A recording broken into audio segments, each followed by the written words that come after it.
할렐루야 반갑습니다 여러분. 오늘 사순절 40일차 마지막 말씀을 나눠봅니다.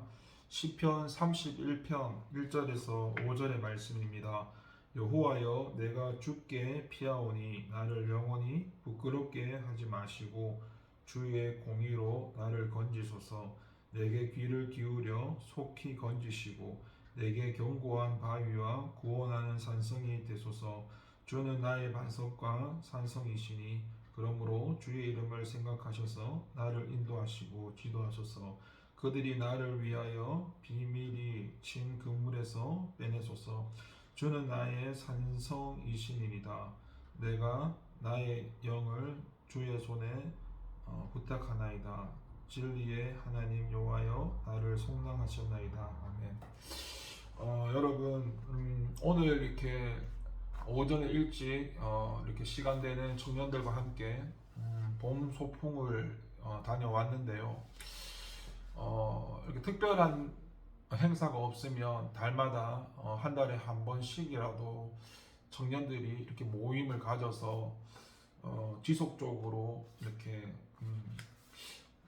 함께 하고 이렇게 관계를 형성하는 일에 도움이 되었으면 해서, 물론 말씀과 기도라는 것이 기초가 되어야 하겠지만은 또 그 가운데서도 하나님이 주신 그 은혜 가운데 또 쉼을 가지면서 또 교제를 나누면서 또 서로 좀 더 고민이나 앓고 있는 뭐 여러 가지 이런 이야기들을 서로 함께 나누기도 하고, 그렇게 주 예수 안에서 좀 더 친목을 함께 해 나가면 어떨까 하면서, 아무튼 그 궁극적인 목적은 예수님 안에서 하나가 되고 한 마음이 되고 한 떡이 되어서 그렇게 지향하여 나가는 것이 목적이고, 이제 방법론적으로는 뭐 오늘처럼 봄 소풍을 고난 주간이었지만 또 목사님께 동의를 받고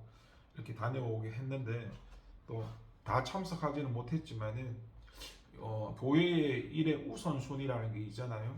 이제 청년부니까 청년부 소속이니까 어떤 일이 겹쳤을 때는 그래도 우선순위가 청년부의 일이 우선이 돼야 되는 게 그게 맞는 것이고, 이거는 뭐 여러분이 어떻게 생각할지는 모르겠지만 그냥 바르게 가르쳐야 되는 입장에서 그 기준을 여러분에게 이야기해 주는 거고, 물론 교회의 일이 안 중요한 것이 어디 있겠냐마는, 이제 내가 청년이라면 청년부 소속이라면 그 부서의 우선순위가 돼야 된다는 거지요.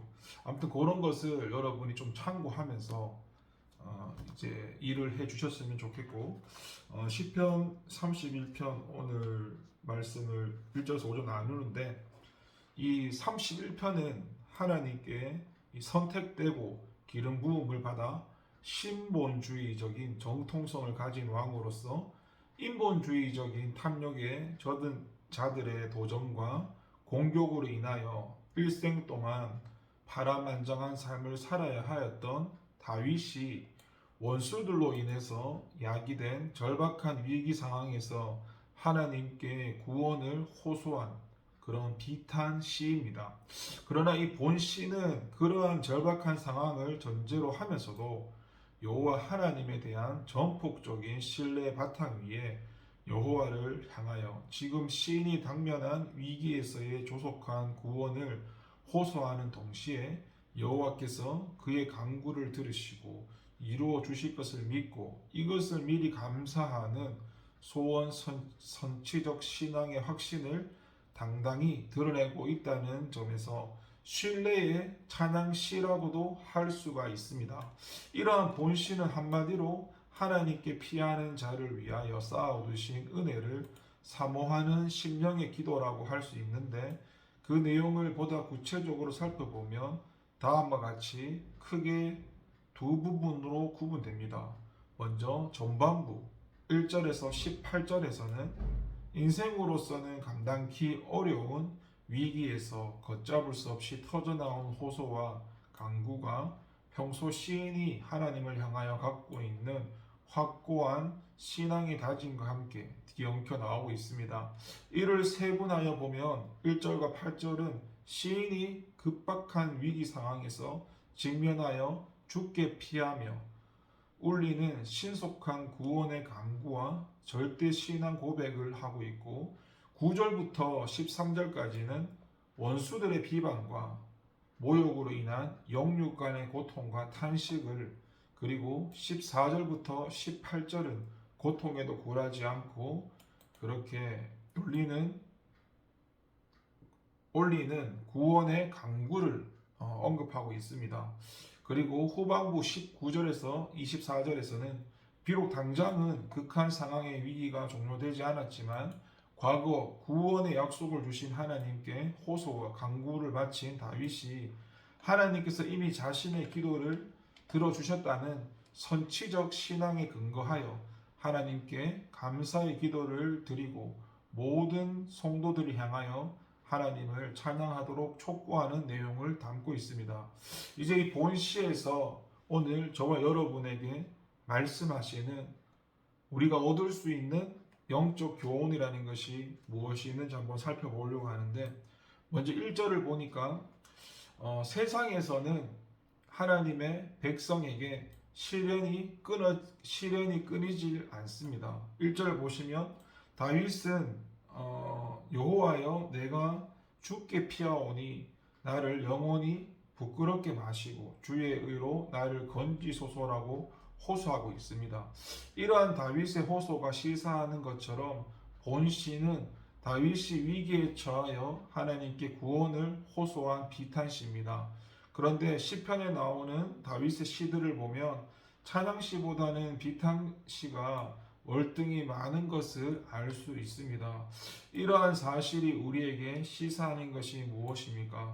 다윗이 그만큼 많은 시련을 당하였다는 말입니다.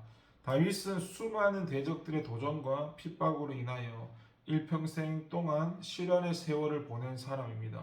비록 그는 이스라엘의 최고의 왕으로 칭송을 받은 왕이었지만 그 이면을 살펴보면 그는 수많은 시련으로 인하여 고통의 눈물을 흘렸고 하나님께 거듭해서 구원을 호소하지 않으면 안 되었습니다.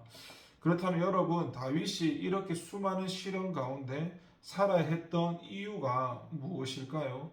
그에게 무슨 악한 죄가 있어서였을까요? 그에게 하나님에 대한 신앙이 부족하여서였을까요? 물론 다윗의 이 시련에는 그의 허물로 인한 것이 없지 않았습니다.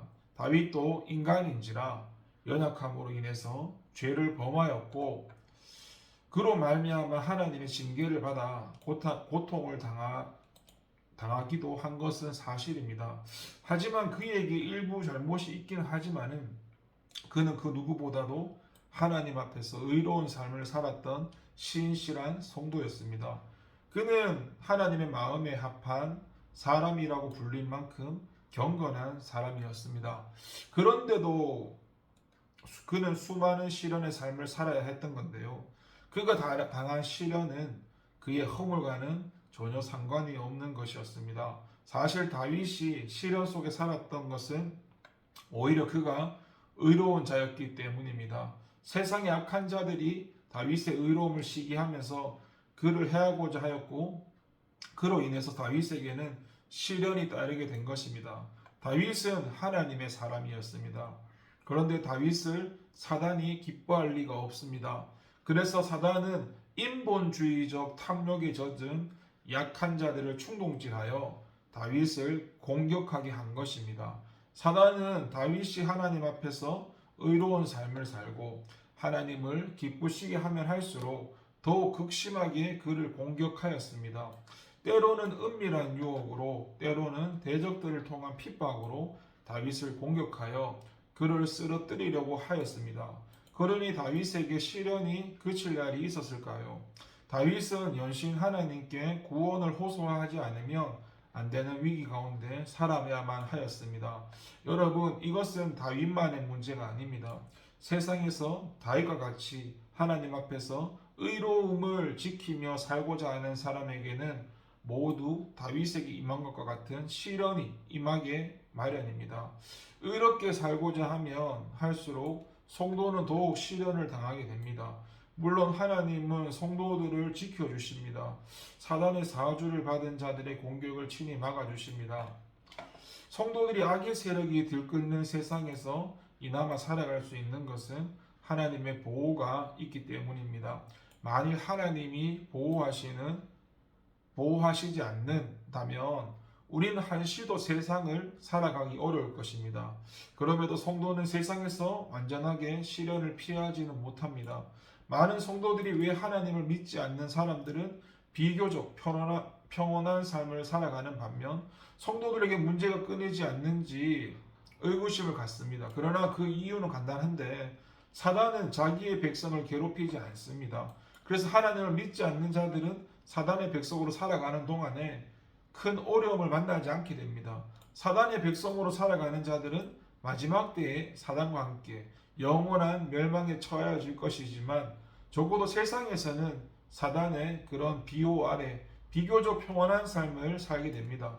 그래서 저와 여러분들 성도들은 왜 하나님을 믿지 않는 자들을 비교적 평온한 삶을 사는 반면 성도들은 계속되는 시련 가운데 살아야 하느냐고 의문을 갖거나 불평할 것이 아니라 우리는 그러한 현상이 당연한 것이라는 것을 알아야 하고 베드로 사도는 너희를 시련하려고 오는 불시험을 이상한 일 당하는 것 같이 이상히 여기지 말고 오직 너희가 그리스도의 고난에 참여하는 것으로 즐거워하라. 이는 그의 영광을 나타나실 때에 너희로 기뻐하게 하려 함이라고 말씀했는데요. 우리의 소망이 이 세상뿐이라면 우리는 세상의 시련을 원망해야 합니다. 그러나 우리의 소망은 이 세상에 있지 아니하고 영원한 나라에 있기 때문에 우리는 시련 가운데서도 하나님께 도움을 호소하며 믿음을 지키며 살아야 합니다. 여러분 모두가 다 그와 같은 믿음의 사람들이 되시기를 바라겠습니다. 여러분 2절에서 성도에게는 위기를 기회로 만들 능력이 있습니다. 2절을 보면 다윗은 하나님께 기도하기를 내게 귀를 기울여 속히 건지시고라고 간구하고 있습니다. 또한 자신의 견고한 이런 바위와 구원하는 보장이 되어 달라고 간구하고 있습니다. 여기서 지금 견고한 바위와 구원하는 보장이라는 이 말, 구원하는 산성이 되게 하소서. 이 말은 적의 어떠한 공격과 위협이라도 능히 방어할 수 있는 단단한 초롱성 같은 요새를 말하는데요. 다윗은 하나님께 원수들의 무시무시한 공격을 막아낼 수 있는 그런 난공불락의 요새가 되어달라고 간구하고 있는 것인데요. 여기서 다윗이 속히라는 단어를 통해서 자신이 처한 상황이 얼마나 위급하고 다급한지를 잘 표현해주고 있습니다. 이러한 위기 일발의 상황에서 다윗은 사람의 군대의 도움을 구하기보다는 오히려 하나님께 기도함으로써 이 위기를 헤쳐나가려는 그런 고준 신앙 모습을 보여주고 있는 것입니다. 다윗은 위급한 상황에서 주님께 간구함으로 위기를 기회로 만드는 지혜로운 모습을 보여주고 있는 것입니다. 성경의 위인들을 보면 위기를 성공의 기회로 만든 것을 많이 볼 수 있는데 그 단적인 예로 요셉을 들 수 있습니다. 그는 비록 형제들에 의해서 애굽의 노예로 팔려가는 절망적인 상황을 맞았지만은 결국에는 그 위기를 기회로 만들어 애굽의 총리 대신이 되는 축복을 누렸습니다. 요셉뿐만 아니라 욥이나 모세나 그리고 베드로도 전부 위기를 도약할 수 있는 발판의 기회로 만든 위대한 인물들이었습니다. 누구든 성공하기 위해서는 시련을 겪어야 되고 고통 없는 영광은 있을 수 없고 쓰디쓴 인내 없는 열매는 존재할 수 없습니다. 아름다운 도자기를 만들 때도 마찬가지인데요. 아무 쓸모없는 흙이 멋지고 귀중한 도자기가 되기 위해서는 몇백 도가 넘는 불가마에서 오랜 시간 뜨거운 열기를 견뎌야만 합니다.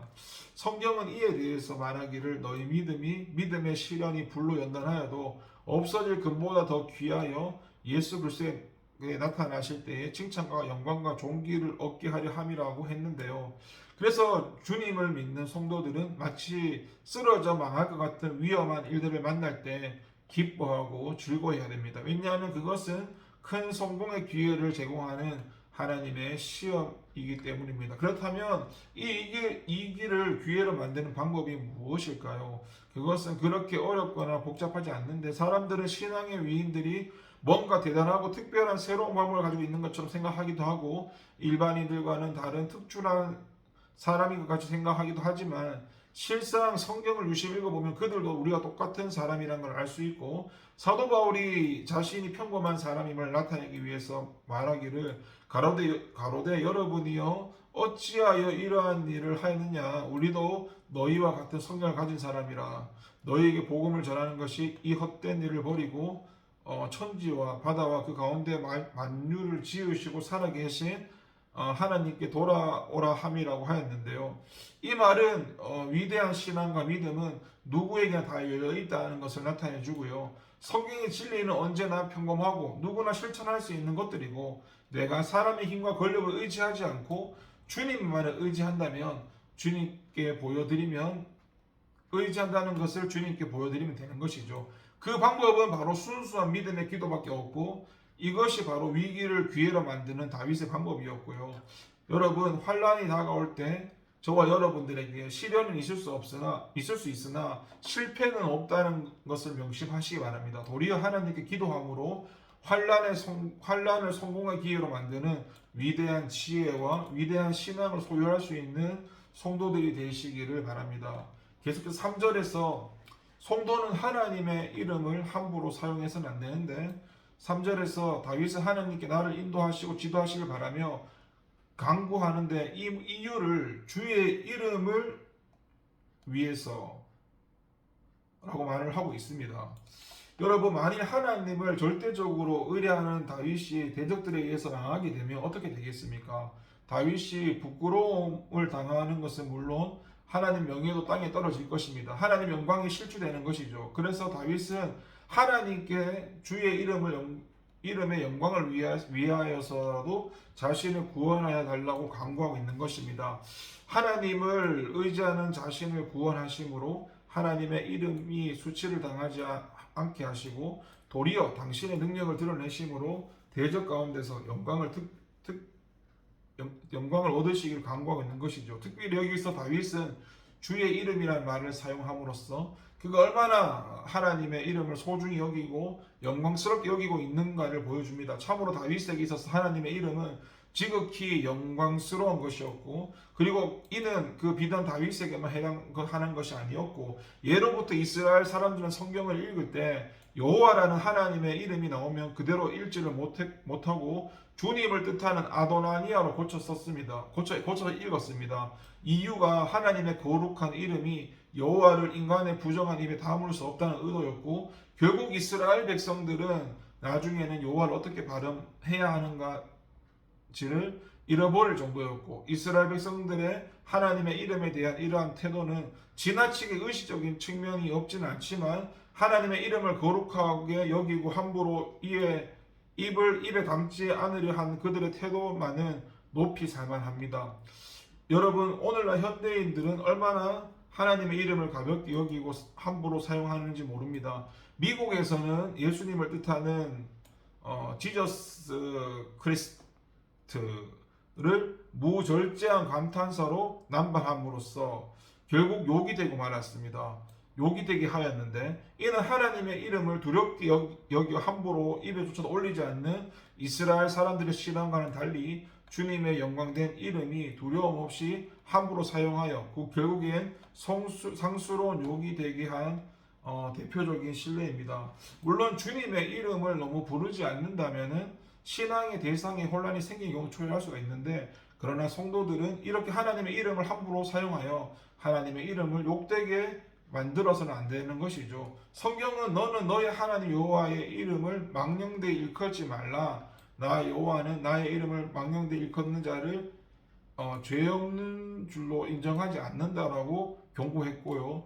이처럼 말씀하시는 이유는 하나님의 이름 가운데 그분의 귀한 속성이 포함되어 있기 때문입니다.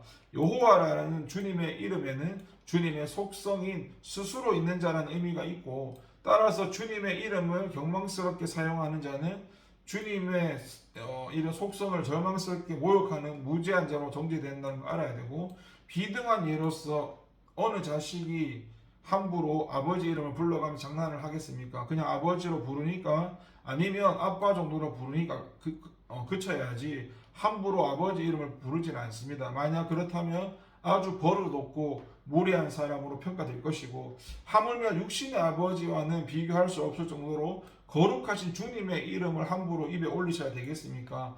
여러분, 주님의 이름은 우리가 사랑하고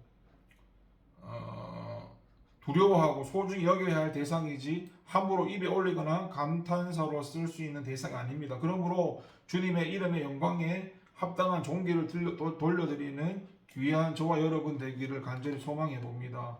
그리고 마지막으로 5절에 가니까 성도는 자기 영혼을 하나님께 전적으로 의탁하는 믿음이 있어야 합니다.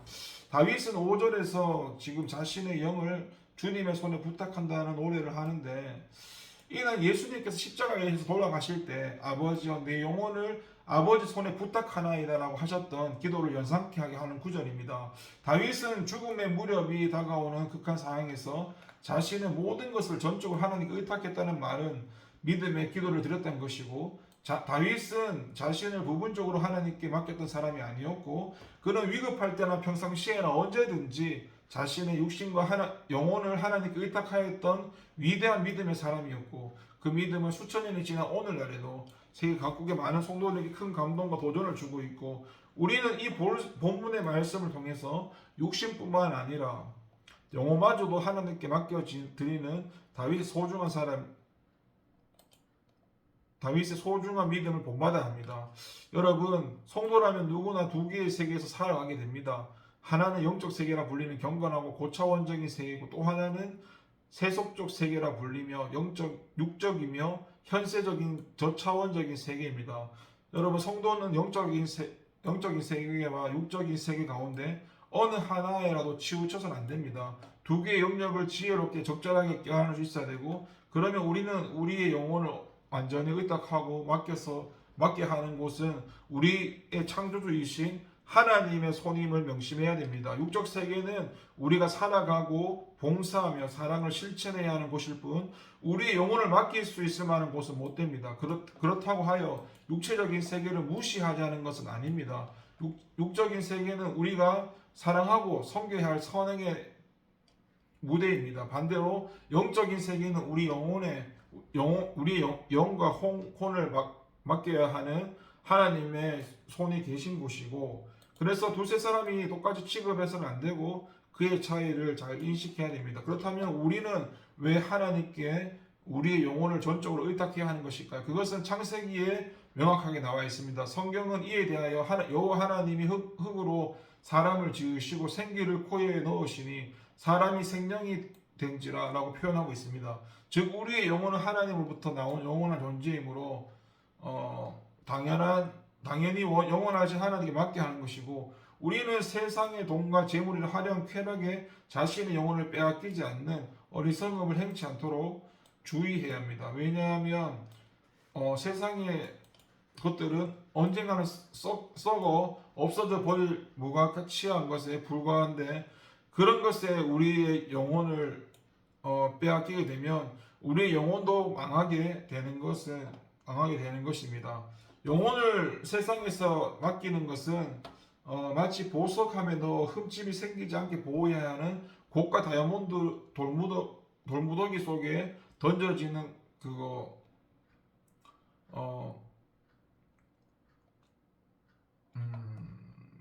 썩어지 세상 속 어리석은 자가 여러분